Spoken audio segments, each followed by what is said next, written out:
നമ്മൾ എബ്രായ ലേഖനം 6-ാം അധ്യായത്തിലേക്ക് കടക്കുകയാണ്. ആറാം അധ്യായം കഴിഞ്ഞാൽ 7, 8, 9 അധ്യായങ്ങൾ 10 ആ 4 അധ്യായങ്ങൾ യേശുക്രിസ്തുവിന്റെ മഹാപൗരോഹിത്യത്തിന്റെ വിവരണമാണ്, പുതിയ ഉടമ്പടിയുടെ വിവരണമാണ്. 6-ാം അധ്യായത്തിൽ നമ്മൾ കാണുന്നത് ബലഹീനമായ അതായത് ദൈവത്തെ പ്രസാദിപ്പിക്കാത്ത. അപ്പോൾ 6-ാം അധ്യായം സീരിയസ് അല്ലാത്ത ക്രിസ്ത്യാനിറ്റി, വിശ്വാസം എങ്ങനെ ആപത്തുണ്ടാക്കുന്നു എന്നാണ് നമ്മെ പഠിപ്പിക്കുന്നത്. ഇത് വളരെ ശക്തമായ വിശ്വാസികൾക്കുള്ള മുന്നറിയിപ്പുകൾ നൽകുന്ന ഒരു അധ്യായമാണ് 6-ാം അധ്യായം. അതുപോലെ എബ്രായ ലേഖനത്തിന്റെ ഒരു പ്രധാനപ്പെട്ട പ്രതിപാദ്യം എന്ന് പറയുന്നത് വിശ്വാസികൾക്ക് ഇടയ്ക്കിടയ്ക്ക് നൽകപ്പെടുന്ന വളരെ ശക്തമായ മുന്നറിയിപ്പുകളാണ്. അത് നമുക്ക് ത്രൂ ഔട്ട് എബ്രായ ലേഖനത്തിൽ കാണാൻ കഴിയും. 10-ാം അധ്യായത്തിൽ വീണ്ടും നമ്മളത് കാണുന്നു. 10-ാം അധ്യായത്തിൽ കാണുന്ന പാപം എന്ന് പറയുന്നത് അപ്പോസ്റ്റസിയാണ്, അതായത് വിശ്വാസം വിട്ട് ഉപേക്ഷിച്ച് കളയുന്നതിനെ കുറിച്ചാണ് 10-ാം അധ്യായത്തിൽ നമ്മൾ കാണുന്നത്. എന്നാൽ ഇവിടെ 6-ാം അധ്യായത്തിൽ എന്താണ് പറയുന്നത് നമുക്ക് നോക്കാം. നമ്മൾ ഇന്നലെ അവസാനിപ്പിക്കുന്നത് പാല് കുടിച്ച് വളരുന്ന, കട്ട്യാഹാരം കഴിക്കാൻ നിവൃത്തിയില്ലാത്ത, ദൈവികമായ പരിജ്ഞാനം പ്രാപിച്ചിട്ടില്ലാത്ത ബലഹീന വിശ്വാസികൾ, ചെവി മന്ദമായി പോയവർ, അതായത് അകത്തെ മനുഷ്യൻ ശക്തിയോടെ ജീവിക്കാത്തവർ, ആന്തരികമായ ചെവികളില്ലാത്തവർ, ദൈവത്തിന്റെ വചനത്തിന്റെ ആന്തരികമായ മർമ്മങ്ങൾ മനസ്സിലാകാത്തവർ, അങ്ങനെയുള്ള ആളുകൾക്ക് സംഭവിക്കുന്ന അപകടം എന്താണ് നമുക്ക് നോക്കാം. 6-ാം അധ്യായത്തിലേക്ക് വരുമ്പോൾ അത് ഒന്നുകൂടെ ആവർത്തിക്കുകയാണ്. അടിസ്ഥാനങ്ങൾ മാത്രം വെച്ചുകൊണ്ട് നമ്മൾ പിന്നെ എത്രയോ വർഷങ്ങൾ ജീവിക്കുന്നവരുണ്ട്. ഞാൻ ഒരു വർഷം മുമ്പ് ഒരു സഹോദരനോട് ചോദിച്ചു, നമ്മൾ രക്ഷിക്കപ്പെട്ടു, ഇനി സ്വർഗത്തിൽ പോകണം, ഇതിനിടയിൽ എന്താണ് നമ്മൾ ചെയ്യേണ്ടത്? അപ്പോൾ പറഞ്ഞ് എന്ത് ചെയ്യാനാണ്, നമ്മൾ അധികം പാപമൊന്നും ചെയ്യാതെ സമാധാനമായിട്ട് ജീവിക്കണം. അപ്പൊ ഞാൻ ചോദിച്ചു, ക്രിസ്തുവിന്റെ പരിജ്ഞാനം പ്രാപിക്കണ്ടേ? എല്ലാവർക്കും അങ്ങനെ പരിജ്ഞാനമൊക്കെ പ്രാപിക്കാൻ പറ്റൂ? ഇതാണ് അതായത് ചോദിച്ച ചോദ്യമാണ്. അപ്പൊ അതിനർത്ഥം എന്താണെന്ന് വെച്ച് കഴിഞ്ഞാൽ, some people are settled with a childish life. ആ ശിശു രീതിയിലുള്ള ജീവിതമായിട്ട് അവർ സെറ്റിൽഡ് ആണ്, ആ പാലുകുടിയിൽ അവർ സെറ്റിൽഡ് ആണ്. They don't want to grow. അപ്പൊ അങ്ങനെയുള്ള ആളുകൾ, ക്രിസ്തുവിനെ ധരിക്കണമെന്ന് ആഗ്രഹിക്കാത്ത ആളുകൾ, ക്രിസ്തുവിന്റെ പരിജ്ഞാനത്തിലേക്ക് വളരണമെന്ന് ആഗ്രഹിക്കാത്ത ആളുകൾ ശരിക്കും വീണ്ടും ജനിച്ചവരാണോ എന്നുള്ള കാര്യം പലപ്പോഴും നമുക്ക് ഉത്കണ്ഠ ഉണ്ടാക്കുന്ന കാര്യമാണ്, നമുക്കറിയില്ല. പക്ഷെ ക്രിസ്തുവിൽ ജനിച്ച ഒരാൾക്ക് മാത്രമേ പരിജ്ഞാനത്തിലേക്ക് പോകാൻ പറ്റുള്ളൂ. മാനുഷികമായ ഒരു തീരുമാനം കൊണ്ട് നമുക്ക് പരിജ്ഞാനത്തിന്റെ കട്ട്യാഹാരത്തിലേക്ക് പോകാൻ കഴിയില്ല. 6-ാം അധ്യായം നൽകുന്ന വാണിംഗ് ഈ പരിജ്ഞാനം, ക്രിസ്തുവിലുള്ള പരിജ്ഞാനത്തെ നാം എത്ര സീരിയസ് ആയിട്ട് കാണണം എന്നുള്ളതാണ്. 6-ാം അധ്യായത്തിന്റെ 1-ാം വാക്യം പറയുന്നത്, നാം അടിസ്ഥാന വേദപ്രമാണങ്ങൾ, അതായത് നമ്മൾ എപ്പോഴും പഠിക്കുന്ന അതേ കാര്യങ്ങളെ വിട്ടിട്ട് നമ്മൾ കുറച്ച് ഗൗരവമുള്ള വിഷയങ്ങളിലേക്ക് തിരിയുവാനുള്ള ആഹ്വാനമാണ്. എബ്രായർ 6-1. അതുകൊണ്ട് നിർജീവ പ്രവൃത്തികളെ കുറിച്ചുള്ള മാനസാന്തരം, ദൈവത്തിങ്കലെ വിശ്വാസം, സ്നാനങ്ങളെ കുറിച്ചുള്ള ഉപദേശം, കൈവപ്പ്, മരിച്ചവരുടെ പുനരുത്ഥാനം, നിത്യശിക്ഷാവിധി എന്നിങ്ങനെയുള്ള അടിസ്ഥാനങ്ങൾ വീണ്ടും ഇടാതെ ക്രിസ്തുവിനെ കുറിച്ചുള്ള ആദ്യ വചനം വിട്ട് പരിജ്ഞാനപൂർത്തി പ്രാപിപ്പാൻ ശ്രമിക്കുക. ഈ ഫൗണ്ടേഷൻസ് എന്ന് പറയുന്നത് നമ്മൾ വിട്ട് കളയണമെന്ന് അപ്പോസ്തലൻ പറയുന്ന കാര്യങ്ങൾ പലതും നമ്മൾ ഭയപ്പെടുത്തുന്ന കാര്യങ്ങളാണ്. ഉദാഹരണത്തിന് നിർജീവ പ്രവൃത്തികൾ എന്നുള്ള മാനസാന്തരം. എന്താണ് നിർജീവ പ്രവൃത്തി? ജീവൻ വ്യാപരിക്കാത്ത പ്രവൃത്തികൾ, ക്രിസ്തു ഇല്ലാത്ത പ്രവൃത്തികൾ. ക്രിസ്തുവാണ് ജീവൻ, വിശ്വാസത്താൽ ഉളവാകാത്ത പ്രവൃത്തികൾ, നമ്മുടെ ജഡത്തിൽ നിന്ന് വരുന്ന നിർജീവമായ ജീവനില്ലാത്ത പ്രവൃത്തി. നമ്മൾ ഒത്തിരി സൽപ്രവൃത്തികൾ ചെയ്യുന്നുണ്ടാവും, പക്ഷെ അതൊന്നും ജീവനിൽ നിന്നോ ആത്മാവിൽ നിന്നോ ക്രിസ്തുവിൽ നിന്നോ വരുന്നതാകുകയില്ല, വിശ്വാസത്താലുള്ളതാകണമെന്നില്ല. അങ്ങനെയുള്ള പ്രവൃത്തികളെയാണ് നമ്മൾ ജീവനില്ലാത്ത പ്രവൃത്തികൾ എന്ന് പറയുന്നത്. അപ്പൊ ശരിക്കും നമ്മൾ മാനസാന്തരപ്പെടുമ്പോൾ നമ്മൾ ചെയ്ത പാപങ്ങളിൽ നിന്ന് മാത്രമല്ല, ജീവനില്ലാത്ത പ്രവൃത്തികളിൽ നിന്ന് കൂടെ മാനസാന്തരപ്പെടണമെന്ന് ഈ വാക്യം നമ്മളെ പഠിപ്പിക്കുന്നു. അതായത് ചിലപ്പോൾ നമ്മൾ നല്ലതെന്ന് വിചാരിക്കുന്ന കാര്യങ്ങൾ പോലും ദൈവത്തിന് പ്രസാദമാകണമെന്നില്ല. കാരണം അവിടെ എൻ്റെ രാജത്വമായിരിക്കും വെളിപ്പെടുന്നത്. അപ്പൊ ഞാൻ രാജാവായിരുന്നു, എൻ്റെ ഇഷ്ടത്തിന്, എൻ്റെ പേര് ശരിയാക്കാൻ വേണ്ടി, എന്നെ ആളുകൾ ബഹുമാനിക്കാൻ വേണ്ടി എൻ്റെ രാജത്വത്തിൽ ഞാൻ ചെയ്യുന്ന കാര്യങ്ങൾ ദൈവത്തിന് യോഗ്യമല്ല, ദൈവത്തിന് ഇഷ്ടമല്ല, അവന് പ്രസാദമല്ല. കാരണം ആത്മാവിലല്ലാതെ, വിശ്വാസത്താലല്ലാതെ ദൈവത്തെ പ്രസാദിപ്പിക്കാൻ സാധിക്കില്ല. അപ്പൊ മാനസാന്തരം എന്ന് പറയുന്നത് it's not about the evil works that we are doing, it's also about the good works that we do in our flesh. ജീവനില്ലാതെ നമ്മൾ ചെയ്യുന്ന സപ്പോസഡ്ലി നല്ലതായിട്ടുള്ള പ്രവൃത്തികൾ. ആ പ്രവൃത്തികളിൽ നിന്ന് നമ്മൾ മാനസാന്തരപ്പെടണമെന്നാണ്. അപ്പൊ പല പ്രവൃത്തികളും നമ്മൾ ജഡത്തെ പ്രസാദിപ്പിക്കാൻ വേണ്ടി, ജഡത്തിന്റെ ഇഷ്ടത്തിനനുസരിച്ചും മറ്റുള്ളവരുടെ അംഗീകാരം ലഭിക്കാൻ വേണ്ടി, മറ്റുള്ളവർ നല്ലത് പറയാൻ വേണ്ടിയും ചെയ്യുന്ന നമ്മുടെ ജഡത്തിൽ നിന്ന് വരുന്ന ജീവനില്ലാത്ത ക്രിസ്തുവിൻ്റെതല്ലാത്ത പ്രവൃത്തികൾ, ആ പ്രവൃത്തികളിൽ നിന്നെല്ലാം നമ്മൾ മാനസാന്തരപ്പെടണമെന്നാണ് ഈ വാക്യം പഠിപ്പിക്കുന്നത്. അതൊരു ഫൗണ്ടേഷനാണ്, പരിജ്ഞാനത്തിന്റെ ടീച്ചിങ് അല്ല, ജസ്റ്റ് തുടങ്ങുമ്പോഴേ ഉള്ള പഠിപ്പിക്കലാണ്. നമ്മൾ മരിക്കണം, അതിന് നല്ലതുകൊണ്ട് ചീത്തയുമുണ്ട്. We need to die along with the lord. അവൻ മരിച്ചതിന്റെ കൂടെയുള്ള മരണം എൻജോയ് ചെയ്യണം, അതിൽ പാർട്ടിസിപ്പേറ്റ് ചെയ്യണം. അപ്പൊ അതിനകത്ത് നമ്മൾ നല്ലതെന്ന് വിചാരിക്കുന്നതും ചീത്തയെന്ന് വിചാരിക്കുന്നതും പോകണം, നിർജീവമായതെല്ലാം പോകണം, ക്രിസ്തുവിന്റെ ജീവനിൽ നിന്ന് വരാത്തതെല്ലാം പോകണം. അങ്ങനെ ഒരു മാനസാന്തരത്തെ കുറിച്ചാണ്. ഇതൊരു ഫൗണ്ടേഷനാണ്, ഒരു കല്ല്, ഫൗണ്ടേഷന്റെ ഒരു കല്ലാണ്, ഒരു തൂണാണ്. അടുത്ത നോക്കിയ ദൈവത്തിങ്കിലെ വിശ്വാസം. ഞാൻ ഈ ഒരു വിഷയം, ഈ നമ്മളെല്ലാം പിന്നെ ദൈവത്തിലല്ലേ വിശ്വസിക്കുന്നതെന്ന് വേണമെങ്കിൽ ചോദിക്കാം. ഒരു ദിവസം ഞാൻ കേരളത്തിലൊരു സ്ഥലത്ത് പ്രസംഗിച്ചോട്ട്, ഞാനോട് റെഗുലർ ആയിട്ട് സംസാരിക്കുന്ന ആയിരുന്നു. അപ്പൊ ഒരു ദിവസം ഞാൻ അവരോട് പറഞ്ഞു, യഥാർത്ഥ അനുസരണം എന്ന് പറയുന്നത് ഒരു കരണം തടിക്കുമ്പോൾ മറ്റേ കരണം കാണിച്ചു കൊടുക്കുന്നത്, ഒരാൾ നമ്മോട് വ്യവഹരിച്ച് വന്നാൽ അത് ആ വ്യവഹാരം നമ്മൾ തിരിച്ചു ചെയ്യാതെ അവന് വിട്ടുകൊടുക്കുന്നതൊക്കെയാണ് എന്ന് ഞാൻ പറഞ്ഞു. അപ്പൊ ഒരു മനുഷ്യൻ പിറ്റേ ദിവസം ഒരു നോട്ടീസ് അടിച്ച് ഈ ബൈബിൾ സ്റ്റഡിയിൽ, ഞാൻ പിന്നത്തെ പ്രാവശ്യം വന്നപ്പോൾ ബൈബിൾ സ്റ്റഡിയിൽ നോട്ടീസ് അടിച്ച് എല്ലാവർക്കും കൊടുത്തു. ഇങ്ങനെ നമ്മൾ എല്ലാവരോടും ക്ഷമിക്കാനും വിട്ടുകൊടുക്കാനും തുടങ്ങിയാൽ നാട്ടുകാർ നമ്മുടെ പുറത്ത് തമ്പേർ കൊട്ടുകയില്ലേ? അതുകൊണ്ട് ഇതൊരു ചോദ്യോത്തര പങ്ക്തി കേട്ടോ, ഒരു മാഗസിനിലെ ചോദ്യോത്തര പങ്ക്തി. ചോദ്യം ചോദിക്കുന്ന പുള്ളി തന്നെ, ഉത്തരം പറയുന്ന പുള്ളി തന്നെ. അപ്പോൾ അങ്ങനെ നമ്മൾ ആളുകൾക്ക് വിട്ടുകൊടുക്കേണ്ടതുണ്ടോ എന്ന് ചോദ്യം. ഉത്തരം: ഒരിക്കലും വിട്ടുകൊടുക്കരുത്. നമ്മൾ രാജ്യത്തിലെ നിയമങ്ങൾ അനുസരിച്ച് യുദ്ധം ചെയ്യണമെന്ന് മറുപടി. എന്താ കുഴപ്പമെന്നറിയോ? എനിക്കൊരു വലിയ മിസ്റ്റേക്ക് പറ്റി. പരിജ്ഞാനത്തിന്റെ വചനം ദൈവത്തിങ്കിലെ വിശ്വാസം എന്ന അടിസ്ഥാന പ്രമാണം വീഴാത്തവരോട് സംസാരിച്ചു. ദൈവത്തിങ്കിലെ വിശ്വാസം എന്ന് പറഞ്ഞാൽ എന്താ അർത്ഥം? ദൈവം അറിയാതെ ഒന്നും എന്റെ ജീവിതത്തിൽ സംഭവിക്കില്ല. എന്നെ ഓരോ ദിവസവും നടത്തുന്ന ദൈവമാണ്. അപ്പൊ എനിക്ക് ഭയപ്പെടേണ്ട കാര്യമില്ല. എന്നോട് വ്യവഹരിച്ച് വരുന്നവരെ ഭയപ്പെടേണ്ട കാര്യമില്ല. അവരോട് വിട്ടുകൊടുക്കാൻ ഞാൻ ഭയപ്പെടേണ്ട കാര്യമില്ല. ഒരു ആർഗ്യുമെന്റിൽ തോറ്റാൽ ഞാൻ വിഷമിക്കേണ്ട കാര്യമില്ല. ഞാനൊരു യുദ്ധം വേണ്ട എന്ന് വെച്ചാൽ ഞാൻ തോറ്റു പോകുന്നില്ല. കാരണം എന്റെ ജീവിതത്തിൽ ദൈവം അറിയാതെ ഒന്നും നടക്കുന്നില്ല. അപ്പൊ ദൈവത്തിങ്കിലെ വിശ്വാസം എന്നുള്ളൊരു ഫൗണ്ടേഷൻ ഉണ്ടെങ്കിൽ മാത്രമേ നമുക്ക് പരിജ്ഞാനത്തിൽ ധൈര്യമായിട്ട് മുന്നോട്ട് പോകാൻ സാധിക്കൂ. ക്രിസ്തുവിന്റെ വെളിപ്പാടനുസരിച്ച് മുൻപോട്ട് പോകാൻ കഴിയും. അതുപോലെ സ്നാനങ്ങളെ കുറിച്ചുള്ള ഉപദേശം. 2 സ്നാനങ്ങളാണ് നമ്മൾ പൊതുവെ പറയുന്നത്. ഒന്ന്, വെള്ളത്തിൽ നമ്മൾ ഇറങ്ങി മുങ്ങി സ്നാനപ്പെടുന്നു.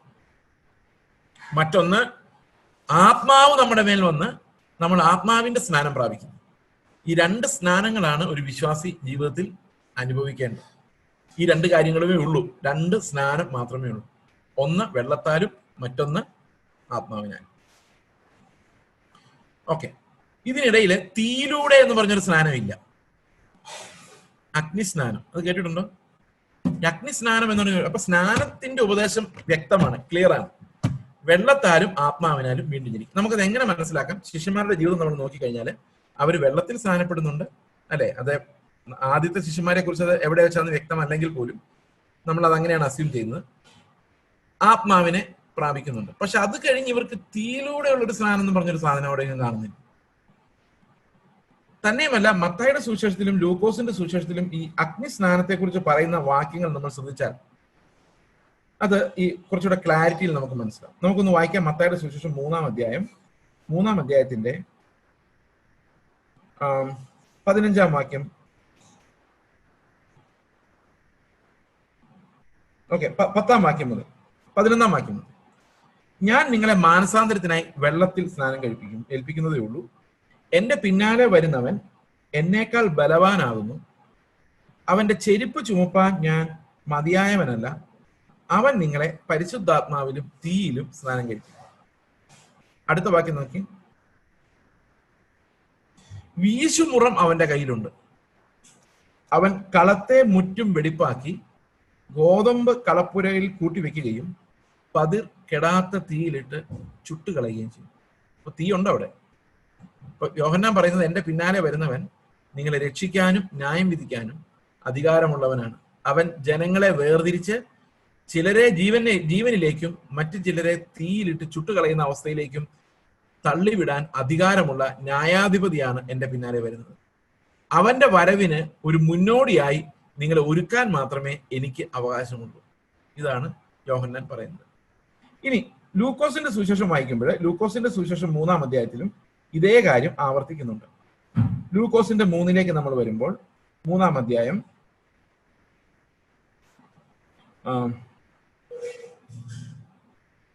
അതിന്റെ 16-ാം വാക്യം പറയുന്നു, യോഹന്നാൻ എല്ലാവരോടും ഉത്തരം പറഞ്ഞത്, ഞാൻ നിങ്ങളെ വെള്ളം കൊണ്ട് സ്നാനം കഴിപ്പിക്കുന്നു, എന്നിലും ബലവാനായവൻ വരുന്നു, അവന്റെ ചെരുപ്പിന്റെ വാറഴിപ്പാൻ ഞാൻ യോഗ്യനല്ല, അവൻ നിങ്ങളെ പരിശുദ്ധാത്മാവ് കൊണ്ടും തീ കൊണ്ട് സ്നാനം കഴിപ്പിക്കും. അടുത്ത വാക്യം തൊട്ടു പുറകെ, അവന് വീശുമുറം കയ്യിലുണ്ട്, അവൻ കളത്തെ മുറ്റും വെടിപ്പാക്കി ഗോതമ്പ് കളപ്പുരയിൽ കൂട്ടിവെക്കുകയും പതിർ കെടാത്ത തീയിലിട്ട് ചുട്ടുകളയുകയും ചെയ്യും. That means Christ is coming with authority to judge, save and judge. രക്ഷിക്കാനും ശിക്ഷിക്കാനും അധികാരമുള്ള ന്യായാധിപനായിട്ടാണ് അവൻ വരുന്നത്. അവന് നിങ്ങളെ കളപ്പുരകളിൽ, കർത്താവിന്റെ കളപ്പുരകളിൽ കൂട്ടിവെച്ച് ജീവനിലേക്ക് നടത്തുവാനും അതേ സമയത്ത് അനുസരണം കെട്ടവരെ തീയിലിട്ട് ചുട്ടുകളയുവാനുമുള്ള അധികാരമുണ്ട് എന്നാണ് അവിടെ പറയുന്നത്. ഇനി നമ്മൾ മർക്കോസിന്റെ സുവിശേഷത്തിലേക്ക് വരുമ്പോൾ മർക്കോസിന്റെ സുവിശേഷം 1-ാം അധ്യായത്തിൽ ഇങ്ങനെയുണ്ട്. അവിടെ 6-ാം വാക്യം 1-6 പറയുന്നു, യോഹന്നാനോ ഒട്ടകരോമം കൊണ്ടുള്ള ഉടുപ്പും അരയിൽ തോൽവാറും ധരിച്ചും വെട്ടിക്കിളിയും കാട്ടുതേനും ഉപജീവിച്ചും പോന്നു. പ്രസംഗം ഇങ്ങനെയാണ്, എന്നിലും ബലമേറിയവൻ എന്റെ പിന്നാലെ വരുന്നു, അവന്റെ ചെരുപ്പിന്റെ വാറ് കുനിഞ്ഞഴിപ്പാൻ ഞാൻ യോഗ്യനല്ല, ഞാൻ നിങ്ങളെ വെള്ളത്തിൽ സ്നാനം കഴിപ്പിക്കുന്നു, അവനോ നിങ്ങളെ പരിശുദ്ധാത്മാവിൽ സ്നാനം കഴിപ്പിക്കും എന്ന് പ്രസംഗിച്ചു പറഞ്ഞു. അവിടെ തീ വരുന്നില്ല എന്ന് മാത്രമല്ല, ആ തീ ഉണ്ടായിരുന്നെങ്കിൽ അവിടെ വീശുമുറത്തിന്റെയും ജഡ്ജ്മെന്റിന്റെയും കാര്യം കൂടെ പറയേണ്ടി വന്നേനെ. പക്ഷെ ഇവിടെ പരിശുദ്ധാത്മാവിന്റെയും ജീവന്റെയും കാര്യം മാത്രമേ പരാമർശിക്കുന്നുള്ളൂ, ന്യായവിധിയെ കുറിച്ച് പരാമർശിക്കുന്നില്ല. യേശു ക്രിസ്തുവിന്റെ രക്ഷാകരമായ ആ സ്നാനത്തെ കുറിച്ച് മാത്രമാണ് ഇവിടെ പറയുന്നത്. തീയിലിട്ട് ചുട്ടുകളയുന്ന, എക്സിസ്റ്റൻസ് നഷ്ടപ്പെടുത്തുന്ന ആ ഒരു അവസ്ഥയെ കുറിച്ച് പറയുന്നില്ല. നിത്യനരകത്തിലെ ദണ്ഡനത്തിലേക്ക് പറഞ്ഞു വിടുന്ന കാര്യത്തെക്കുറിച്ച് ഇവിടെ സംസാരിക്കുന്നത്. അപ്പൊ നമുക്ക് നാച്ചുറൽ ആയിട്ട് അപ്പോസ്തലന്മാരുടെ ഉപദേശങ്ങളിൽ ഒരിടത്തും തീ കൊണ്ടുള്ള സ്നാനം ഇല്ലാത്തതുകൊണ്ടും അവരാരും അത് അനുഭവിക്കുന്നതായി കാണുന്നില്ലാത്തതുകൊണ്ടും കഷ്ടങ്ങളിൽ സ്ഫുടം ചെയ്യപ്പെടുന്നതിന് ഒരുപക്ഷെ തീ കൊണ്ടുള്ള ബാപ്റ്റിസം ബൈ ഫയർ നമുക്ക് വേണേൽ പറയാം. ശുദ്ധീകരണം, നമ്മുടെ ജീവിതത്തിൽ പലപ്പോഴും അനുഭവിക്കുന്ന ശുദ്ധീകരണത്തിന്റെ അവസ്ഥകൾ, വേദനയിലൂടെ കടന്നു പോകുമ്പോൾ, കഷ്ടതയിലൂടെ കടന്നു പോകുമ്പോൾ അതൊരു കഷ്ടതയുടെ സ്നാനം എന്ന് വേണമെങ്കിൽ നമുക്ക് പറയാം. പക്ഷെ that's not a theological statement. വേദശാസ്ത്രപരമായിട്ട് അങ്ങനെ പറയാൻ സാധിക്കില്ല. എന്നാൽ നമുക്ക് അനുഭവങ്ങളുടെ പേരിൽ വേണമെങ്കിൽ നമുക്ക് ഒരു വല്ലാത്ത സ്നാനം, അങ്ങനെ ഇംഗ്ലീഷിൽ പ്രയോഗവുമുണ്ട്, he was baptised by fire എന്ന് പറഞ്ഞു കഴിഞ്ഞാൽ വളരെ കഷ്ടതയുടെ നടുവിലൂടെ അവൻ മുങ്ങിപ്പൊങ്ങി വന്നു എന്നാണ് അതിന്റെ അർത്ഥം. That's a literal usage, English usage ആണ്. അതങ്ങനെ ഇംഗ്ലീഷിൽ പറയാറുണ്ട്. പക്ഷെ അങ്ങനെ ഒരു തിയോളജി നമുക്ക് പറയാൻ കഴിയുകയില്ല. 2 സ്നാനമാണ് എല്ലാ വിശ്വാസികൾക്കും ഉള്ളത്. ഒന്ന്, അവർ വെള്ളത്തിലിറങ്ങി വിശ്വാസത്തെ കൺഫ്യസ് ചെയ്ത് വെള്ളത്തിൽ ഇറങ്ങിയുള്ള സ്നാനവും, മറ്റൊന്ന് ഉയരത്തിൽ നിന്ന് അവരെ വീണ്ടും ജനിപ്പിച്ച് ഉയരത്തിൽ നിന്ന് അവരെ ശക്തീകരിച്ച് ഉയരത്തിൽ നിന്ന് ലഭിക്കുന്ന, അവർക്ക് ആത്മാവിൽ നിന്ന് ലഭിക്കുന്ന സ്നാനവും. ഈ 2 സ്നാനമാണ് ഓരോ വിശ്വാസിയും അനുഭവിക്കേണ്ടതും ഓരോരുത്തരും നിത്യജീവനിലേക്ക് പോകുന്ന ഓരോരുത്തരും അനുഭവിക്കേണ്ട സ്നാനങ്ങൾ. ഓക്കെ, അപ്പോൾ നമ്മൾ എബ്രായ ലേഖനത്തിലേക്ക് വരുമ്പോൾ ഒത്തിരി ആളുകൾ ഈ ഫയർ ബാപ്റ്റിസം എന്ന് പറഞ്ഞാൽ കുറച്ചുകൂടി ഒരു തീക്ഷ്ണമായ ഒരു ആത്മീയ അനുഭവം എന്നൊക്കെ പറയാറുണ്ട്. That's fine with me. പക്ഷെ അത് തിയോളജിക്കലി നമുക്ക് അങ്ങനെ ഒരിക്കലും പറയാനുള്ള വാക്യങ്ങൾ ബൈബിളിൽ ഇല്ല എന്നാണ് നമുക്ക് മനസ്സിലാക്കാൻ കഴിയുന്നത്. ഓക്കെ, ഇന്ന് ഈ അടുത്ത വാക്യം സ്നാനങ്ങളെ കുറിച്ചുള്ള ഉപദേശം, കൈവെപ്പ്. എന്താണ് ഈ കൈവെപ്പ്? ഇന്നത്തെ കാലത്ത് ഏറ്റവും വലിയ കോലാഹലം ഉണ്ടാക്കിയിട്ടുള്ള ഒരു കാര്യമാണ് കൈവെപ്പ്. അതായത് ഈ ട്രഡീഷണൽ ചർച്ചുകളിൽ നിന്ന് വന്ന ആൾക്കാർ പറയുന്നത് ഞങ്ങൾക്ക് അപ്പോസ്തലന്മാരുടെ തൊട്ടുള്ള കൈവെപ്പ് ഇങ്ങോട്ട് വന്നിട്ടുണ്ടെന്നാണ് പറയുന്നത്. പക്ഷെ പ്രിയ സഹോദരങ്ങളെ, ഈ പൗലോസിനെയും ബർണബാസിനെയും വരെ ശുശ്രൂഷയ്ക്ക് വേർതിരിക്കുന്ന സഭയാണ്. സഭയ്ക്കാണ് കൈവയ്ക്കാനുള്ള അധികാരം. സഭയുടെ ശുശ്രൂഷകരെ നിയമിക്കുന്ന സഭയാണ്. ഇപ്പൊ നമ്മുടെ സഭയിലെ ശുശ്രൂഷകരെ ഇന്ന് സഭയ്ക്ക് അതിനുള്ള അധികാരമില്ലാത്തതുകൊണ്ടാണ് ബൈബിൾ കോളേജുകൾ നമ്മൾ ആശ്രയിക്കുന്നത്. ശരിക്കും വചനം പഠിപ്പിക്കേണ്ടത് ചർച്ചാണ്. ചർച്ചിൽ വരുന്ന ഓരോരുത്തരെയും നമ്മൾ സിസ്റ്റമാറ്റിക് ആയിട്ട് വചനവും ദൈവശാസ്ത്രവും എന്താണ് നമ്മുടെ വിശ്വാസവും വളരെ ഗഹനമായി പഠിപ്പിക്കാനുള്ള കടമ നമുക്കുണ്ട്. എല്ലാവരും ഒരുപക്ഷെ പഠിക്കലായിരിക്കാം, പക്ഷെ പഠിപ്പിക്കാനുള്ള കടമ സഭയ്ക്കുണ്ട്. ആ സഭയിൽ ശുശ്രൂഷയ്ക്ക് തികഞ്ഞവരെ വേർതിരിക്കാനുള്ള അധികാരം, കൈവച്ച് വേർതിരിക്കാനുള്ള അധികാരം സഭയ്ക്കുണ്ട്. ഈ സഭയുടെ അധികാരമാണ് വേർതിരിക്കാനും കൈവച്ച് അവരെ ശുശ്രൂഷയ്ക്കായിട്ട് നിയോഗിക്കാനും അവർക്ക് വേണ്ടി പ്രാർത്ഥിക്കാനും. സഭയിലെ മൂപ്പന്മാരാണ് അത് ചെയ്യുന്നത്. സഭയിലെ ഓൾറെഡി ശുശ്രൂഷ ചെയ്യുന്ന ആളുകൾക്ക് മറ്റ് ശുശ്രൂഷകൾക്കായി ആളുകളെ തലയിൽ കൈവച്ച് അവരെ വേർതിരിക്കാനുള്ള അധികാരമുണ്ട്. ഞങ്ങളുടെ സഭയിൽ അങ്ങനെ, ഞങ്ങളുടെ പ്രാദേശിക സഭയിൽ അങ്ങനെ തന്നെയാണ് ചെയ്യുന്നത്. ഞങ്ങൾ ആളുകൾക്ക് ശുശ്രൂഷ വരമുണ്ടെന്ന് കണ്ടെത്തുമ്പോൾ, പ്രവചനമാകട്ടെ, അത് സുവിശേഷീകരണത്തിനുള്ള വരമാകട്ടെ, പഠിപ്പിക്കാനുള്ള വരമാകട്ടെ, എന്തെങ്കിലും ആകട്ടെ, ഒരു മനുഷ്യനിൽ ദൈവം നൽകിയിട്ടുണ്ട് എന്ന് വരികയാണെങ്കിൽ അവരെ വേർതിരിച്ച് പ്രാർത്ഥിച്ച് അവരുടെ തലയിൽ കൈവച്ച് അവരെ നിയോഗിക്കുന്ന ആ ഒരു കൈവെപ്പാണ്. അതുകൊണ്ടാണ് പൗലോസ് തിമോഥെയോസിനോട് പറഞ്ഞ് പെട്ടെന്ന് പോയി ആരുടെയും തലയിൽ കൈവയ്ക്കരുത്, അവരുടെ പ്രവൃത്തികൾ എങ്ങനെയാണ്, അവരുടെ ഫലം എങ്ങനെയാണെന്ന് കണ്ടിട്ട് വേണം കൈവയ്ക്കാൻ. അതിനർത്ഥം എന്താണെന്ന് വെച്ച് കഴിഞ്ഞാൽ കൈവെപ്പ് കൊണ്ട് ആരുടെ സ്വഭാവം നന്നാകുന്നില്ല, സ്വഭാവം നന്നായവരുടെ മേലാണ് കൈവയ്ക്കുന്നത്. അതാണ് നമ്മൾ ആദ്യം മനസ്സിലാക്കുന്നത്. കൈവെപ്പ് കൊണ്ട് ഒരു മാജിക്കും നടക്കുന്നില്ല. പക്ഷേ കർത്താവ് കണ്ടെത്തിയവരെ, കർത്താവ് കൃപാവരങ്ങൾ തന്ന്, ശുശ്രൂഷാ വരങ്ങൾ തന്ന് സെപ്പറേറ്റ് ചെയ്തവരെയാണ് സഭ അംഗീകരിക്കുന്നത്. സഭയുടെ അംഗീകാരമാണ് ഈ കൈവെപ്പ് എന്ന് പറയുന്നത്. അടുത്തത് മരിച്ചവരുടെ പുനരുത്ഥാനം. മരിച്ചവരുടെ പുനരുത്ഥാനം നമ്മൾ വിശദീകരിക്കേണ്ട കാര്യമില്ല, നമ്മൾ എല്ലാവരും അത് വിശ്വസിക്കുന്നുണ്ട്. മരിച്ചവർ പുനരുത്ഥാനം ചെയ്യും. കർത്താവ് വരുമ്പോൾ അവനെ എതിരേൽക്കാൻ നാം വാനമേഘങ്ങളിൽ എടുക്കപ്പെടും. We will be lifted up in rapture when Christ comes again. കർത്താവ് വരുമ്പോൾ നമ്മൾ എല്ലാവരും അത് നോക്കി പാർക്കുന്നവരാണ്. അടുത്തത് നിത്യശിക്ഷാവിധി. ഈ നിത്യശിക്ഷാവിധി ഉണ്ടോ എന്ന് ഇന്ന് ആളുകൾ ചോദിക്കുന്നുണ്ട്. ആദമിലുണ്ടായിരുന്ന എല്ലാവരും മരിച്ചു, ക്രിസ്തുവിലുള്ള എല്ലാവരും ജീവിച്ചു, അപ്പം ഇനി നിത്യശിക്ഷാവിധി ആർക്കും ഇല്ല എന്ന് പറയുന്നവരുണ്ട്. പ്രിയ സഹോദരങ്ങളെ, നിത്യശിക്ഷാവിധി, ഇറ്റേണൽ പണിഷ്മെന്റ് എന്ന് പറയുന്നത് ഒരു ഫണ്ടമെന്റൽ ട്രൂത്ത് ആണ്. അത് എബ്രായ ലേഖനകർത്താവ് എടുത്തു പറയുന്ന ഒരു കാര്യമാണ്. ഇതൊക്കെ ഇപ്പോഴും പറയേണ്ടി വരുന്നത് എന്തുകൊണ്ടാണെന്ന് വെച്ച് കഴിഞ്ഞാൽ ഇതൊന്നും ഇല്ല എന്ന് പറയുന്നവരുണ്ടാകുമെന്ന് നമുക്ക് ചിന്തിക്കാൻ പോലും പറ്റത്തില്ല. പക്ഷെ അങ്ങനെയുള്ള ആളുകൾ ഇന്നുണ്ട്. നരകമില്ല എന്ന് പറയുന്നവർ ഇന്ന് ധാരാളമായി പെരുകിയിട്ടുണ്ട്. അതുകൊണ്ട് എബ്രായ ലേഖനം കർത്താവ് എടുത്തു പറയുകയാണ്, അടിസ്ഥാന വിഷയങ്ങളിൽ ഒന്നാണ് നരകം എന്ന് പറയുന്നത്. നിത്യമായ ശിക്ഷാവിധി എന്ന് പറയുന്നത് it's one of the foundational fundamental doctrine. അതാണ് ഇവിടെ നമ്മൾ കാണുന്നത്. ഞാൻ ഇതിനെക്കുറിച്ച് വിശദീകരിക്കാൻ സമയം എടുക്കുന്നില്ല, കാരണം ഈ കാര്യങ്ങളെല്ലാം നമുക്ക് ഓൾറെഡി അറിവുള്ളതാണ്. ഞാൻ ജസ്റ്റ് ഒരു പെരിഫറൽ പരാമർശങ്ങൾ മാത്രമാണ് ഈ വചനത്തെക്കുറിച്ച് നടത്തുന്നത്. എന്നിങ്ങനെയുള്ള അടിസ്ഥാനം പിന്നെയും ഇടാതെ, എപ്പോൾ പ്രസംഗിച്ചാൽ ഇതേ കാര്യങ്ങൾ തന്നെ പറയാതെ നമ്മൾ എങ്ങോട്ട് പോകണം? ക്രിസ്തുവിനെ കുറിച്ചുള്ള ആദ്യ വചനം വിട്ട് പരിജ്ഞാന പൂർത്തി പ്രാപിപ്പാൻ ശ്രമിക്കുക. That's our goal. അങ്ങോട്ടാണ് നമ്മൾ പോകുന്നത്. പരിജ്ഞാന പൂർത്തി പ്രാപിക്കാൻ ശ്രമിക്കുക. അപ്പൊ ക്രിസ്തുവിന്റെ പരിജ്ഞാനം പ്രാപിക്കുക. സാധാരണഗതിയിൽ എന്താണ് പരിജ്ഞാനം എന്ന വാക്ക്? ബൈബിൾ ഒത്തിരി പ്രാവശ്യം ഉപയോഗിച്ചിട്ടുള്ള ഒരു വാക്കാണ് പരിജ്ഞാനം.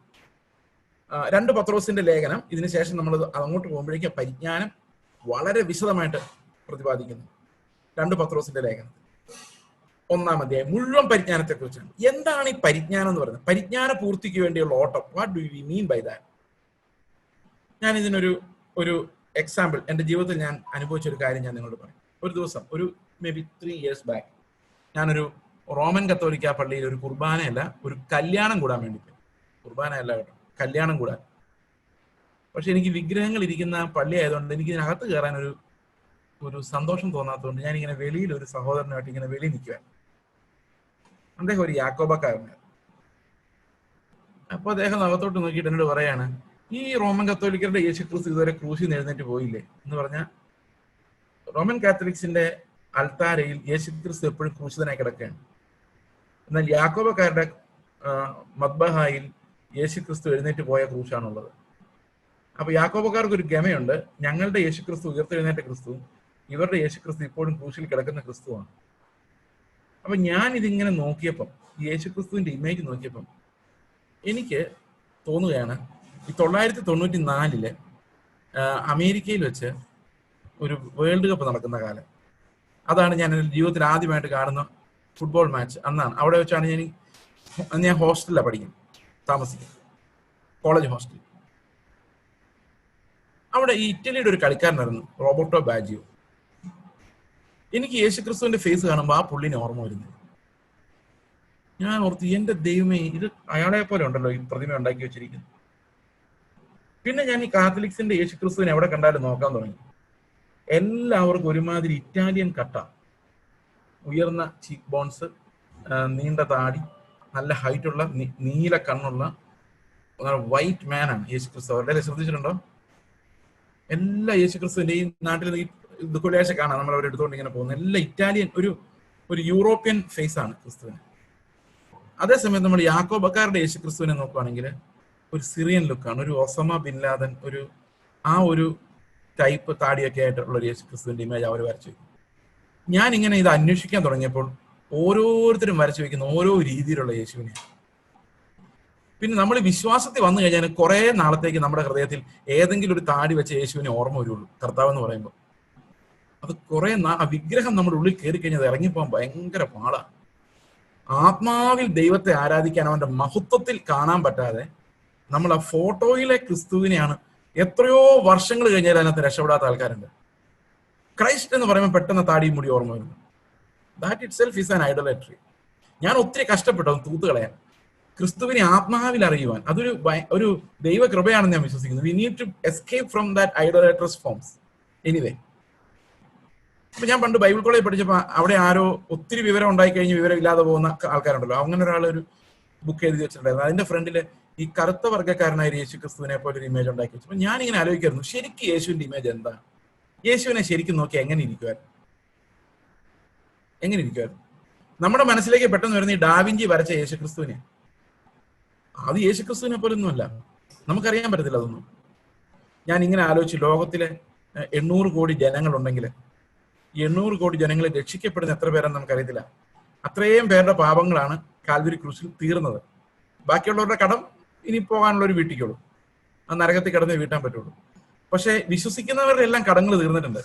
മേ ബി നമുക്ക് ചുമ്മാ ഒരു എമൗണ്ട്, നമുക്ക് ഒരു നമ്പർ, നമുക്ക് അങ്ങനെ നമ്പർ ഒന്നും ഒരിക്കലും പറയാൻ പറ്റില്ല, എങ്കിലും വെറുതെ ഒരു നമ്പർ പറയാം. വെറുതെ ഒരു 100 കോടി എന്ന് വെച്ചു, ജസ്റ്റ് ചുമ്മാ പറയുന്ന കേട്ടോ, ഒരു എസ്റ്റിമേറ്റ് ഒന്നും അല്ല ഇത്. വെറുതെ ഒരു നമ്പറിന് വേണ്ടി, for the sake of A number I M giving you A number. അപ്പൊ യേശുക്രിസ്തു ഇത്രയും പേരുടെ പകരമാണ് കാൽവരി ക്രൂശിൽ മരിച്ചതെങ്കിൽ, ഒരു പക്ഷേ നമുക്ക് ഇത്രയും പേരുടെ മുഖഛായയും കർത്താവിനുണ്ടെന്ന് വേണമെങ്കിൽ അസ്യൂം ചെയ്യാം. എന്നിട്ട് നമ്മൾ ഇങ്ങനെ അങ്ങോട്ട് ചിന്തിച്ചു നോക്കാം, ഈ ലോകത്ത് ഞാൻ മാത്രമേ പാപി ഉണ്ടായിരുന്നുള്ളൂ എങ്കിൽ കർത്താവ് ആരുടെ സ്വരൂപത്തിൽ വന്നേനെ? ആരെ പോലെ ഇരുന്നേനെ? ആർക്ക് പകരം വന്നേനെ? എനിക്ക് പകരം വന്നേനെ. അപ്പൊ ശരിക്കും എന്നെ പോലെ ഇരിക്കുമായിരുന്നായിരിക്കും. അപ്പോൾ ചിലപ്പം കർത്താവ് അനുഭവിച്ച കഷ്ടങ്ങൾ എന്റെ കഷ്ടങ്ങൾക്ക് തുല്യമായിരുന്നിരിക്കാം. കർത്താവ് അനുഭവിച്ച പ്രലോഭനങ്ങൾ എന്റെ പ്രലോഭനങ്ങൾക്ക് ഇക്വലന്റ് ആയിരുന്നിരിക്കാം. പക്ഷെ ഒരു വ്യത്യാസമുണ്ട്, കർത്താവ് എനിക്ക് പകരം ജീവിച്ചിരുന്നെങ്കിൽ ഒരു പാപവും ഇല്ലാതെയാണ് അവൻ ജീവിക്കുന്നത്. എന്റെ അതേ സാഹചര്യം, പാപമില്ല. എന്റെ അതുപോലുള്ള അയൽവക്കക്കാർ, മാതാപിതാക്കൾ, സഹോദരങ്ങൾ, പക്ഷെ ഞാൻ അവരോട് ഓരോ പ്രാവശ്യം സംസാരിക്കുമ്പോഴും പാപമാണ്. പക്ഷെ കർത്താവ് ഒരിക്കൽ പോലും, നിങ്ങൾ ആലോചിച്ച് നോക്കിയേ, പാപികളായ പേരൻസ്, പാപമില്ലാത്ത കുഞ്ഞ്, ഒരിക്കൽ പോലും അനുസരണക്കേട് കാണിക്കാതെ എങ്ങനെയാണ് പാപമില്ലാതെ ജീവിച്ചത്? It's A mystery. അപ്പൊ ഞാൻ ഇവിടെ ഇരുന്നുകൊണ്ട് ആലോചിക്കുവാണ്, കർത്താവെ, ഞാൻ ജീവിച്ച അതേ സാഹചര്യത്തിൽ നീ ജീവിച്ചു, പക്ഷെ നീ ജീവിച്ചപ്പോൾ പാപമില്ലായിരുന്നു. ഞാൻ ജീവിക്കുമ്പോൾ പാപമല്ലാതെ ഒന്നും വരുന്നില്ല. അതുകൊണ്ട് എൻ്റെ കർത്താവെ, നീ ജീവിച്ച പോലെ ജീവിക്കാൻ എനിക്ക് എന്തുമാത്രം ഗ്യാപ്പാണ്. ആ ഗ്യാപ്പ് കടക്കുന്നതിനെയാണ് ഈ പരിജ്ഞാനപൂർത്തി പ്രാപിക്കുക എന്ന് പറയുന്നത്. പരിജ്ഞാനപൂർത്തി എന്ന് പറഞ്ഞാൽ അതിന്റെ അർത്ഥം, if Jesus were in my place what would he do എന്നുള്ള ചോദ്യത്തിന്റെ ഉത്തരമാണ് അവന്റെ പരിജ്ഞാനം. ഇപ്പൊ ഞാൻ നിങ്ങളോട് സംസാരിച്ചുകൊണ്ടിരിക്കുമ്പോൾ കർത്താവാണ് നിങ്ങളോട് സംസാരിക്കുന്നതെങ്കിൽ എന്തു പറയുമായിരുന്നു എന്ന് ഞാൻ തിരിച്ചറിയുന്നതിനെയാണ് പരിജ്ഞാനം എന്ന് പറയുന്നത്. അപ്പൊ ദൈവത്തിന്റെ ആത്മാവ് നമ്മുടെ ഉള്ളിലുണ്ടെങ്കിലേ യേശുക്രിസ്തു എന്ത് ചെയ്യുമായിരുന്നു എന്നും എന്ത് പറയുമായിരുന്നു എന്നും വെളിപ്പെടുത്താൻ പറ്റുള്ളൂ. അപ്പോൾ എപ്പോഴും കർത്താവിനെ ആശ്രയിച്ചാൽ അവന്റെ ജീവനിൽ നിന്നാണ് നമ്മൾ ഈ ജീവനെ പ്രാപിക്കുന്നത്. അതിലൂടെ മാത്രം നമുക്ക് പരിജ്ഞാനത്തിലേക്ക് കടക്കാൻ, ക്രിസ്തുവിന്റെ ചിന്തകളിലേക്ക്. ഓക്കെ, അപ്പോൾ കർത്താവ് അനുവദിക്കുന്ന പക്ഷം നാം ആ പരിജ്ഞാനത്തിലേക്ക് നടക്കും. അവിടെ പരിജ്ഞാനത്തിലേക്ക് നടക്കുന്ന ആ കാര്യത്തിൽ നമുക്ക് തീർച്ചയായിട്ടും ഒരു ബലഹീനതയുണ്ട് എന്ന് പറഞ്ഞാൽ നമുക്ക് സ്വന്തമായിട്ട് അത് ചെയ്യാൻ സാധിക്കില്ല. കർത്താവ് അനുവദിക്കുന്ന പക്ഷം മാത്രം നടക്കുന്ന ഒരു കാര്യമാണ് ഈ പരിജ്ഞാന പൂർത്തിയിലേക്ക് എത്തുക എന്ന് പറയുന്നത്. ഓക്കെ, അപ്പോൾ ദൈവം അനുവദിക്കുന്ന പക്ഷം നാം അത് ചെയ്യും. അപ്പൊ നമ്മുടെ എല്ലാവരുടെ മുമ്പിൽ, വിശ്വാസികളുടെ എല്ലാം മുമ്പിലുള്ള ഒരു ഓട്ടം എന്ന് പറയുന്നത്, യേശു ക്രിസ്തു എങ്ങനെ ജീവിച്ചോ, എങ്ങനെ സംസാരിച്ചോ, എങ്ങനെ നടന്നോ ആ ഒരു പെർഫെക്ഷനിലേക്ക് എത്തുക എന്നുള്ളതാണ്. നമ്മൾ ഒരിക്കലും അബ്സല്യൂട്ട് പെർഫെക്ഷനിൽ ഒരിക്കലും ഈ ജീവിതകാലത്ത് എത്തുന്നില്ല. But we are always running towards that perfection. നമ്മുടെ ഓട്ടം എപ്പോഴും ക്രിസ്തുവിനെ നേടാൻ വേണ്ടിയുള്ള ഓട്ടമാണ്. ഓക്കെ, അടുത്ത വാക്യം ഇനി പറയുന്നത്, നമ്മൾ ഇവിടെ ഈ അടുത്ത വാക്യങ്ങൾ ഒരു ഇത്തിരി കോംപ്ലിക്കേഷൻ ഉള്ള വാക്യങ്ങളാണ്. നമുക്കൊന്ന് വായിച്ചു നോക്കാം ആദ്യം, എന്നിട്ട് നമുക്ക് വ്യാഖ്യാനിക്കാൻ വേണ്ടി തിരിച്ചു വരാം. ശ്രദ്ധിച്ചു വായിക്കണേ. ഒരിക്കൽ പ്രകാശനം ലഭിച്ചിട്ട് സ്വർഗീയ ദാനം ആസ്വദിക്കുകയും, ഒരിക്കൽ പ്രകാശനം ലഭിച്ചിട്ട് സ്വർഗീയ ദാനം ആസ്വദിക്കുകയും പരിശുദ്ധാത്മാവിനെ പ്രാപിക്കുകയും ദൈവത്തിന്റെ നല്ല വചനവും വരുവാനുള്ള ലോകത്തിന്റെ ശക്തിയും ആസ്വദിക്കുകയും ചെയ്തവർ പിന്മാറിപ്പോയാൽ തങ്ങൾക്ക് തന്നെ ദൈവപുത്രനെ വീണ്ടും ക്രൂശിക്കുന്നവരും അവന് ലോക അപവാദം വരുത്തുന്നവരും ആകൊണ്ട് അവരെ പിന്നെയും മാനസാന്തരത്തിലേക്ക് പുതുക്കാൻ കഴിവുള്ളതല്ല. ഈ വാക്യം ഇത് വളരെ ശക്തമായ ഒരു മുന്നറിയിപ്പാണ്, വിശ്വാസികൾക്കുള്ള മുന്നറിയിപ്പാണ്. പല ആൾക്കാരും വ്യാഖ്യാനിക്കുന്നുണ്ട് അത് ശരിക്കും രക്ഷിക്കപ്പെട്ടവരല്ല എന്ന് പലരും വ്യാഖ്യാനിക്കുന്നുണ്ട്. പക്ഷെ അങ്ങനെ നമുക്ക് ഒരിക്കലും പറയാൻ സാധിക്കില്ല. കാരണം ഇവിടെ പറഞ്ഞിരിക്കുന്ന ആ ഒരു ക്വാളിറ്റി ഓഫ് ദാറ്റ് ബിലീവർ എന്താന്ന് നോക്കി, പ്രകാശനം ലഭിച്ച് സ്വർഗീയ ദാനം ആസ്വദിച്ച് പരിശുദ്ധാത്മാവിനെ പ്രാപിച്ച്, കണ്ടോ, പരിശുദ്ധാത്മാവിനെ പ്രാപിച്ച് ദൈവത്തിന്റെ നല്ല വചനവും, അല്ലാതെ അവിടെ ഇവിടെയും കേൾക്കുന്ന പ്രോസ്പെരിറ്റി തിയോളജി നാളെ നിന്നെ വിടുവിക്കുക, അതൊന്നുമല്ല. ദൈവത്തിന്റെ നല്ല വചനവും വരുവാനുള്ള ലോകത്തിന്റെ, അതായത് പുനരുത്ഥാനത്തിന്റെ ശക്തി അനുഭവിക്കുകയും ആസ്വദിക്കുകയും ചെയ്തവർ, അതിന്റെ എൻജോയ്മെന്റ് മനസ്സിലാക്കിയവർ, അപ്പൊ പക്ക വിശ്വാസികളെ കുറിച്ചാണ് പറയുന്നത്. ശരിക്കും വിശ്വസിച്ചവർ, അവർ പിന്മാറിയാൽ തങ്ങൾക്ക് തന്നെ ദൈവപുത്രനെ വീണ്ടും ക്രൂശിക്കുന്നവരും അവന് ലോക അപവാദം വരുത്തുന്നവരും ആകൊണ്ട് അവരെ പിന്നെയും മാനസാന്തരത്തിലേക്ക് പുതുക്കാൻ കഴിവുള്ളതല്ല. അപ്പൊ ഇത് നമ്മെ എല്ലാം പേടിപ്പിക്കുന്ന ഒരു വാക്യമാണ്. ശരിക്കും ഒരാള് ഇനി എബ്രായ ലേഖനം 10-ാം അധ്യായം 28 വാക്യമ്പോഴേക്കും ഒരുത്തൻ മനഃപൂർവ്വമായി പാപം ചെയ്താൽ ഇനി അവന് വേറൊരു രക്ഷയില്ലെന്ന്. അപ്പൊ ശരിക്കും പിന്മാറ്റക്കാർ മടങ്ങി വരുമോ? പിന്മാറിപ്പോയാൽ മടങ്ങി വരുമോ പിന്മാറ്റക്കാർ? നിങ്ങൾ എന്ത് പറയുന്നു? നമ്മുടെ വീട്ടില്, നമ്മുടെ സഭയില് പിന്മാറ്റത്തിലിരിക്കുന്നവർ പിന്മാറിപ്പോയാൽ അവർ മടങ്ങി വരുമോ? വരാൻ പറ്റുമോ? മടങ്ങി വരാൻ പറ്റും, പക്ഷെ മടങ്ങി വരാൻ പറ്റില്ല. അതെന്താണ് ഈ പറയുന്നത്? അതെന്താണ് ഈ പറയുന്നതെന്ന് നമുക്ക് ഒന്നും കൂടെ ശ്രദ്ധിക്കാം. ഈ വ്യാഖ്യാനിക്കാൻ നമ്മൾ ഒരു വാക്യം വ്യാഖ്യാനിക്കുമ്പോൾ അതിന്റെ ചുറ്റുമുള്ള ഭാഗങ്ങളെല്ലാം നമ്മൾ നോക്കണം. എന്താണ് പറഞ്ഞു വരുന്നത്? നമ്മൾ ഇത്ര നേരം എന്താ പറഞ്ഞുകൊണ്ടിരുന്നത്? നമ്മൾ ഇത്രയും നാളും പറഞ്ഞുകൊണ്ടിരുന്നത് പരിജ്ഞാനപൂർത്തി പ്രാപിക്കുന്ന കാര്യമാണ്, അല്ലെ? അതല്ലേ പറഞ്ഞുകൊണ്ടിരുന്നത്? പരിജ്ഞാനപൂർത്തി പ്രാപിക്കാൻ വേണ്ടി ഓടുക, ആദ്യ വചനം വിടുക, ആദ്യ വചനം എന്ന ഫൗണ്ടേഷൻ വിട്ട് പരിജ്ഞാനപൂർത്തി പ്രാപിക്കാൻ ഉത്സാഹിക്കുക. ദൈവം അനുവദിക്കുന്ന പക്ഷം നമ്മളത് ചെയ്യും. അടുത്ത വാക്യം പറയാണ്, ഈ പരിജ്ഞാനത്തിന്റെ ഒരു പ്രോബ്ലം എന്താണെന്ന് വെച്ച് കഴിഞ്ഞാൽ, ക്രിസ്തുവിന്റെ പരിജ്ഞാനം ഒരിക്കൽ ലഭിച്ച ശേഷം നമ്മളത് പിന്നീട് വേണ്ടെന്ന് വെച്ചാൽ പിന്നെ നമുക്ക് ഒരിക്കലും ആ പരിജ്ഞാനത്തിലേക്ക് പോകാൻ കഴിയില്ല. അത് എങ്ങനെയാന്ന് ഞാൻ വിശദീകരിക്കാം, ഒരു എക്സാമ്പിൾ വഴി വിശദീകരിക്കാം. ഞാൻ കല്യാണം കഴിക്കാൻ പോകുന്ന സമയത്ത് ഞാനൊരു മിഷൻ സംഘടനയിൽ വർക്ക് ചെയ്യാം. ആ മിഷൻ സംഘടനയിലുള്ള നേതാക്കന്മാർക്കൊന്നും എൻ്റെ കല്യാണം ഇഷ്ടമില്ലായിരുന്നു. അതിന്റെ പ്രധാനപ്പെട്ട കാരണം എന്ന് വെച്ച് കഴിഞ്ഞാൽ, അത് ശരിക്കും ഇന്നത്തെ കല്യാണങ്ങൾ എന്നൊക്കെ പറയുന്ന ഒരു തരത്തിൽ പറഞ്ഞ ഒരു ബിസിനസ് പോലെയാണ്. അതുകൊണ്ട് അപ്പൊ എനിക്കൊരു പോളിസി ഉണ്ടായിരുന്നു, സ്വത്ത് വാങ്ങിക്കരുത്,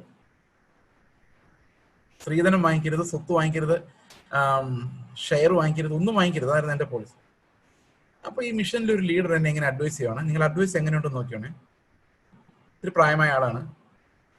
അദ്ദേഹം എന്നെ ഇങ്ങനെ ഉപദേശിച്ചു, എടാ, കിട്ടാവുന്ന സമയത്ത് വാങ്ങിച്ചെടുക്കാൻ വാങ്ങിച്ചെടുക്കാൻ നോക്ക്. അല്ലെങ്കിൽ ഒരു 10-45 വയസ്സാവുമ്പം നിന്റെ ഭാര്യ തന്നെ നിന്നോട് പറയും, അച്ചായ അന്ന് വാങ്ങിച്ചുകൊണ്ട് പോന്നായിരുന്നെങ്കിൽ നമ്മൾ ഇനി കഷ്ടപ്പെടേണ്ട കാര്യം വല്ലതും ഉണ്ടായിരുന്നു എന്ന് നിന്റെ ഭാര്യ തന്നെ നിന്നോട് പറയും. അതുകൊണ്ട് എന്തെല്ലാം കിട്ടാമോ അതെല്ലാം ഈ സമയത്ത് മേടിച്ചെടുത്തോണം. എങ്ങനെയുണ്ട് അഡ്വൈസ്? സൂപ്പർ.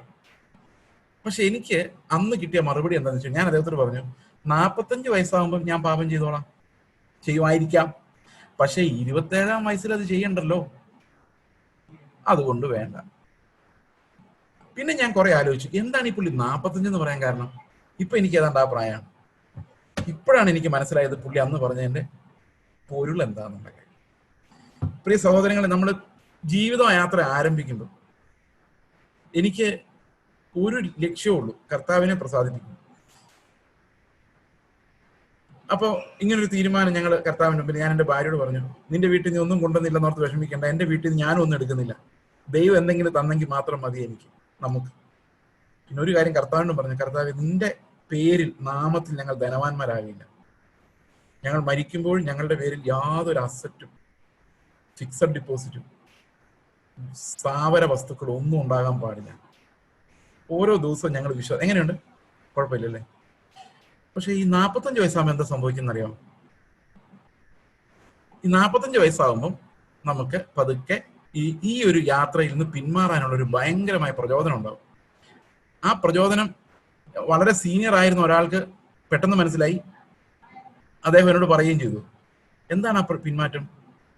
ആ പിന്മാറ്റം ഇതാണ്: ഈ 45 വയസ്സാകുമ്പോൾ നമ്മുടെ പിള്ളേർക്ക് ഒരു 18-20 വയസ്സാവും. അപ്പോൾ പെൺകുട്ടികളാണെങ്കിൽ കല്യാണപ്രായവും ആവില്ല, എന്നാലും ഏകദേശമൊക്കെ എന്തായി തീരും എന്ന് ഒരു അപ്പന്റെ തലയിലൂടെ ഓടാനുള്ള സമയമാവും. അല്ലെങ്കിൽ അവർക്ക് ഹയർ എഡ്യൂക്കേഷന് പോകേണ്ട പണം കണ്ടെത്തേണ്ട സമയമാണ്. അങ്ങനെ വരുമ്പോൾ സ്വാഭാവികമായിട്ടും ചിന്തിക്കും, കർത്താവെ വല്ലതും ബാക്കി ഉണ്ടായിരുന്നെങ്കിൽ. ഒരു തീരുമാനം എടുത്ത് ഇറങ്ങിയിട്ട് ഇതിപ്പോ ഒന്നും ഇല്ലാത്ത അവസ്ഥയായല്ലോ. ചിലപ്പോ ഇങ്ങനെ ചിന്തിക്കും, ഗൾഫിൽ വല്ലോ ഒരു 2-3 വർഷം ഇരിക്കാൻ പറ്റിയ, ഏതെങ്കിലും ഒരു അവസരം എവിടെന്നേലും കിട്ടുവാണെങ്കിൽ, ഒരു ശുശ്രൂഷയ്ക്ക് ഒരു അവസരം കിട്ടിയ, പതുക്കെ പതുക്കെ പതുക്കെ ഞാൻ എങ്ങോട്ടാ പോയിക്കൊണ്ടിരിക്കുന്നറിയോ? ഞാൻ പതുക്കെ ക്രിസ്തുവിന്റെ രാജ്യത്തിന് പകരം ഫാമിലിയുടെ സെറ്റിൽമെന്റ് എന്നുള്ള അവസ്ഥയിലേക്ക് ഞാൻ നീങ്ങുമ്പോൾ എന്ത് സംഭവിക്കും? ദൈവം തരും. പക്ഷെ ഞാൻ പരിജ്ഞാനത്തിന്റെ ഓട്ടം ഓടുന്ന നിർത്തി. പകരം ഞാൻ ഒരു കാലത്ത് വേണ്ട എന്ന് വെച്ച തൂണുകളെല്ലാം ഞാൻ ഫിറ്റ് ചെയ്തു. എന്തിനു വേണ്ടിയാണെന്നോ? കുടുംബത്തിന് വേണ്ടി, മക്കൾക്ക് വേണ്ടി. അപ്പൊ എനിക്ക് വാക്യങ്ങളെല്ലാം തിരിച്ചു കിട്ടാൻ തുടങ്ങും. മക്കൾക്ക് വേണ്ടി ചരിതിച്ച് വെക്കാതെ, അങ്ങനെയൊക്കെ നമുക്കത് കിട്ടും, അത് കറക്റ്റ് ആയിട്ട് ആ സമയത്ത്. അങ്ങനെയാണ് ഈ ദൈവവചനത്തിന്റെ പ്രത്യേകത. നമ്മളത് ആത്മാവിൽ ഉപയോഗിച്ചില്ലെങ്കിൽ നമുക്ക് ഏത് അവസരത്തിനും അത് ഉപയോഗിക്കാം. പണ്ടൊരു മനുഷ്യൻ ഇങ്ങനെ ഈ പരിജ്ഞാനത്തിന്റെ നല്ല ഓട്ടം ഓടിക്കൊണ്ടിരുന്ന ഒരാള് ഈ ഒരു 45 വയസ്സായപ്പം പുള്ളി അമേരിക്കയിലോട്ട് പോയിട്ട് തിരിച്ചു വന്ന് എന്നോട് പറഞ്ഞ കാര്യമാണ്. പ്ലെയിനിൽ ഇരുന്നപ്പോഴാണ് കർത്താവ് പുള്ളിയോട് പറഞ്ഞത്, സാരമില്ല, നിനക്ക് സമ്പാദിക്കുന്നതുകൊണ്ട് കുഴപ്പമൊന്നുമില്ലെന്ന്. അങ്ങനെയൊക്കെ കിട്ടും ആ സമയത്ത്. പക്ഷെ കിട്ടി നമ്മൾ സമ്പാദിച്ച് പിള്ളേരെ സെറ്റിൽമെന്റ് ചെയ്യിപ്പിച്ചിട്ട് വിചാരിക്കും, കർത്താവേ, ഇനി ഞാൻ നിന്റെ പരിജ്ഞാനത്തിന് നടക്കുകയില്ല. പിന്നെ നമ്മൾ ആകെ പറയുന്നത് ഇത്രത്തോളം നടത്തിയത്, അതേ പറയാൻ പറ്റുള്ളൂ. നിങ്ങൾ ആലോചിച്ച് നോക്കിയോ, ഒരിക്കൽ കൈവിട്ടാൽ പിന്നെ തിരിച്ചെടുക്കാൻ പറ്റാത്ത ഒന്നാണ് ഈ പരിജ്ഞാനത്തിലേക്കുള്ള ഓട്ടം. That's gone forever. You are not going to get it back. അത് കർത്താവ് എന്നോട് പലപ്പോഴായിട്ട് പറഞ്ഞിട്ടുള്ള വാണിംഗ്. നിനക്ക് വേണമെങ്കിൽ ലോകത്തോട് കോംപ്രമൈസ് ചെയ്യാം, പക്ഷെ ഈ ഓട്ടം അതോടെ തീരും. ഇത് ഇന്നത്തെ കാലത്ത് നമ്മൾ പലപ്പോഴും മിഡിൽ ഏജ് സിൻഡ്രോമിൽ കോംപ്രമൈസ് ചെയ്തു പോകുന്നവർ. കാരണം the pressure is that much. അവിടെ ഈ എബ്രായ ലേഖനം 6 താഴേക്ക് വരുമ്പോൾ ആ വാണിങ്ങും ഹോപ്പും കൃത്യമായിട്ട് എക്സ്പ്ലെയിൻ ചെയ്യുന്നുണ്ട്. ഈ പിന്മാറ്റം എന്ന് പറയുന്ന 2 അർത്ഥത്തിൽ നമുക്ക് എടുക്കാം. ഒന്ന്, പരിജ്ഞാനത്തിൽ നിന്നുള്ള പിന്മാറ്റം. ഇത് പരിജ്ഞാനത്തിന്റെ പശ്ചാത്തലത്തിൽ പറയുന്നത് കൊണ്ട് അതായിരിക്കാം ഒരു കാരണം. എന്നാൽ വേറൊരു പിന്മാറ്റം എന്ന് പറയുന്നത് വിശ്വാസത്തിൽ നിന്ന് തന്നെയുള്ള പിന്മാറ്റമാണ്. ആ കാര്യമാണ് നമ്മൾ 10-ാം അധ്യായത്തിന്റെ 28-ാം വാക്യത്തിൽ കാണുന്നത്. 25 മുതലുള്ള വാക്യങ്ങളിൽ കാണും. അബാൻഡനിങ് ദ ഫെയ്ത്ത്, ഷിപ്രക്കിംഗ് ഓഫ് ഫെയ്ത്ത്, അതാണ് നമ്മൾ 10-ാം അധ്യായത്തിൽ കാണുന്നത്. എന്നാൽ 6-ാം അധ്യായത്തിലെ പിന്മാറ്റം എന്ന് പറയുന്നത് നല്ല പോരാട്ടം പോരാടി പരിജ്ഞാനത്തിന്റെ ഓട്ടം തികയ്ക്കാൻ പോകാതെ ഒരു ബലഹീന തലത്തിൽ, ഒരു ചൈൽഡിഷ് ലെവലിൽ തന്നെ ഒരു ജഡീക ജീവിതത്തിലേക്ക് സെറ്റിൽ ആകുന്ന വിശ്വാസികളുടെ കാര്യമാണ്. അങ്ങനെയുള്ള വിശ്വാസികൾ എന്ത് അപകടമാണ് ഉണ്ടാക്കുന്നത് നമുക്ക് നോക്കാം. നമ്മൾ വിചാരിക്കുന്നതല്ല ഈ ജഡീക ക്രിസ്ത്യാനിറ്റിയുടെ അപകടങ്ങൾ. ക്രിസ്തുവിനെ മഹത്വപ്പെടുത്താത്ത, അവന്റെ പരിജ്ഞാനത്തിലേക്ക് പോകാത്ത ആ വിശ്വാസത്തിന്റെ അപകടങ്ങൾ എന്റെ താവട്ട് പറയുന്നത് എങ്ങനെയാണ്? തങ്ങൾക്ക് തന്നെ ദൈവപുത്രനെ വീണ്ടും ക്രൂശിക്കുന്നവരും അവന് ലോകാപവാദം വരുത്തുന്നവരും ആകുന്നവർ ഈ ജഡീക വിശ്വാസികൾ. ഇന്ന് കർത്താവിന്റെ നാമം ദുഷിക്കപ്പെടുന്നത് ജഡീക വിശ്വാസികളെ കൊണ്ടാണ്. ഇന്ന് ആളുകൾ, ചുറ്റുമുള്ള അക്രൈസ്തവർ വിശ്വാസികളെ അപമാനിക്കുന്നത് ജഡീകരായ ജഡമോഹത്തിൽ ജീവിക്കുന്ന ക്രിസ്ത്യാനികളെ കൊണ്ട്. അവരെ പോലെ കർത്താവിന്റെ നാമത്തിന് അപവാദം ഉണ്ടാക്കാൻ അവിശ്വാസികൾക്ക് കഴിയില്ല. They are inside the system but causing harm to the name of the Lord, to the honor of the Lord. അപ്പൊ ക്രിസ്തുവിന്റെ പരിജ്ഞാനം നമ്മുടെ ലക്ഷ്യമല്ലെങ്കിൽ we are drifting away from the truth എന്ന് മാത്രമല്ല, പതുക്കെ പതുക്കെ നമുക്കൊരു വിശ്വാസം തന്നെ ഒരു പ്രശ്നമല്ലാത്ത അവസ്ഥയിലേക്ക് നമ്മൾ വരും. We will become hard hearted and we will cause many to stumble. നമ്മൾ അനേകർക്ക് ഇടർച്ച ഉണ്ടാക്കുന്നവരായിട്ട് വരും. അതിന്റെ അവസാനം എങ്ങനെ സംഭവിക്കുന്നു എന്നൊക്കെ, അതിന്റെ അവസാനം അവർ തങ്ങൾക്ക് തന്നെ ദൈവപുത്രനെ വീണ്ടും ക്രൂശിക്കുന്നവരും ലോകാവാദം വരുന്നവരാകൊണ്ട് അവരെ പിന്നെയും മാനസാന്തരത്തിലേക്ക് പുതുക്കാൻ, അതായത് ആ വഴിയിലേക്ക് വീണ്ടും, ഈ പരിജ്ഞാനത്തിന് വേണ്ടിയുള്ള മാനസാന്തരം എന്ന് പറയുന്ന ഒരു പ്രത്യേകതരം മാനസാന്തരമാണ്. ആ മാനസാന്തരം എന്താണെന്നുകൊണ്ട് നമുക്ക് വേണമെങ്കിൽ ഒന്ന് സംസാരിക്കാം. കാരണം ദിസ് ഇസ് വെരി ഇമ്പോർട്ടന്റ്. 7, 8, 9 അധ്യായങ്ങൾ പെട്ടെന്ന് പോയിക്കോളും. ഇവിടെ നമ്മൾ ഇടയ്ക്കിടയ്ക്ക് ഇത്തിരി സ്ലോ ആയി പോയതുകൊണ്ട് നിങ്ങൾ വിഷമിക്കേണ്ട.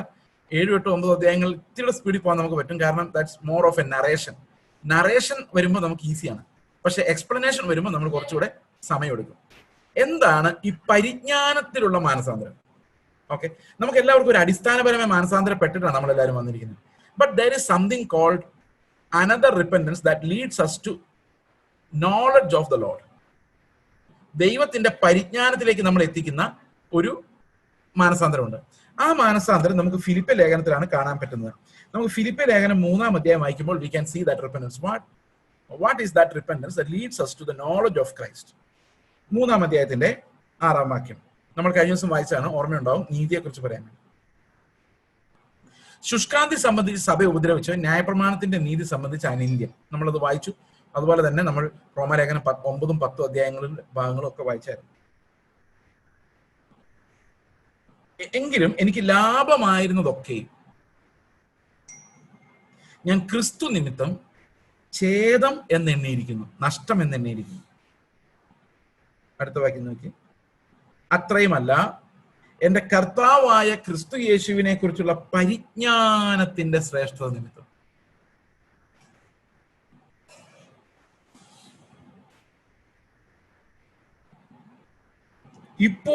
ഞാൻ ഇപ്പോഴും എല്ലാം ഛേദം എന്നെണ്ണുന്നു. അപ്പൊ ക്രിസ്തുവിന്റെ പരിജ്ഞാനത്തിന് വേണ്ടി അതിന്റെ ധനം ഓർക്കുമ്പോൾ എനിക്ക് ലാഭം എന്ന് തോന്നുന്നത് എല്ലാം നഷ്ടമാണല്ലോ എന്ന് ചിന്തിക്കുന്നതാണ് ഈ മാനസാന്തരം. ആ ലാഭമായി എനിക്ക് തോന്നുന്നതിനെല്ലാം ഉപേക്ഷിക്കാൻ പറ്റുന്നതിനെയാണ്. അത് ലൂക്കോസിന്റെ സുവിശേഷം 14-ാം അധ്യായത്തിലും കർത്താവ് ഇത് ആവർത്തിക്കുന്നു. അപ്പോൾ ലാഭമായി തോന്നുന്നതെല്ലാം നമുക്ക് നഷ്ടമാണെന്ന് അനുഭവിക്കുന്ന കാര്യം. ഞാനതിന് ഇവിടെ പറഞ്ഞിരിക്കുന്നത്, അത്രയുമല്ല, എന്റെ കർത്താവായ യേശു ക്രിസ്തുവിനെ കുറിച്ചുള്ള പരിജ്ഞാനത്തിന്റെ ശ്രേഷ്ഠ നിമിത്തം ഞാൻ ഇപ്പോഴും എല്ലാം ഛേദം എന്നെണ്ണുന്നു. അപ്പൊ എങ്ങനെയാണ് ഈ ലാഭമായിരുന്നൊക്കെ ഛേദമായി പോകുന്നത്? ക്രിസ്തുവിന്റെ പരിജ്ഞാന നിമിത്തം. അതിന്റെ എക്സാമ്പിൾ നമുക്ക് ഇത്തിരി പുറകോട്ട് നോക്കി, 5-ാം വാക്യം നോക്കി, 4-ാം വാക്യം. പക്ഷെ എനിക്ക് ജഡത്തിലും ആശ്രയിപ്പാൻ വകയുണ്ട്. പൗലോസ് പറയാണ്, മറ്റാർക്കാനും ജഡത്തിൽ ആശ്രയിക്കാം എന്ന് തോന്നിയാൽ എനിക്ക് അധികം.